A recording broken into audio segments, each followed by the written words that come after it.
Why does POK still face delay when even Trump's aid to Ukraine got him a return deal? Namaskar, welcome to Habis TV. I'm Shashi Rai.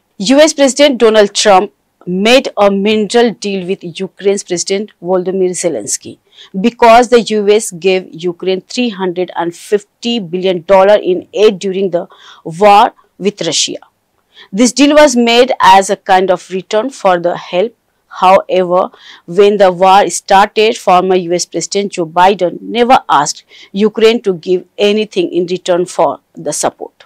Meanwhile, after a recent terrorist attack in Pahalgam, India, talks about Pakistan-occupied Kashmir (POK) have increased. BJP leader Mukhtar Abbas Naqvi said in Rampur, Uttar Pradesh, that the time has come to make POK a part of India. He also mentioned that not only Indians but also people suffering in POK want this. I'm talking about the US-Ukraine deal and POK together because Trump made this deal with Zelensky as a return for helping Ukraine in the war against Russia. Now let's talk about POK.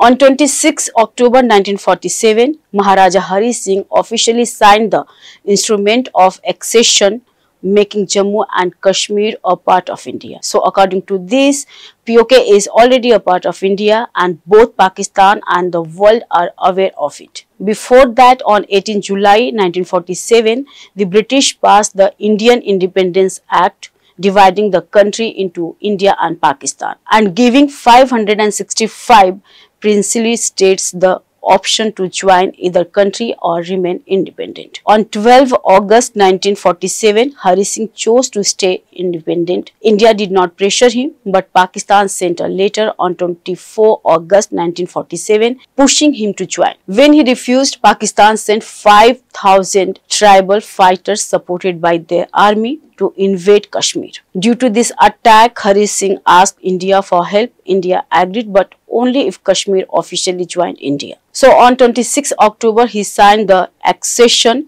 and on 26 October 1947, Indian troops arrived in Srinagar to defend the territory. Later, India took the Kashmir issue to the UN and a ceasefire was declared on 1st January 1949. As a result, India retained Jammu, Kashmir and Ladakh, while Pakistan controlled Gilgit-Baltistan and parts of POK. In 1965, Pakistan again invaded Kashmir with its Gibraltar force. India responding by invading Pakistan from forefront, capturing several areas. The UN then stepped in and a ceasefire was announced again. Despite this, Pakistan continues to support terrorism and caused instability in India. The recent terrorist attack in Pahalgam, where 26 innocent people were killed, is just another example. Meanwhile, Pakistan, which is currently a temporary member of the UN Security Council, claims that the council is under its pressure, according to its foreign minister Ishaq Dar. And Pakistan's leader, including Defense Minister Khwaja Asif and former Foreign Minister Bilawal Bhutto, have openly admitted in the media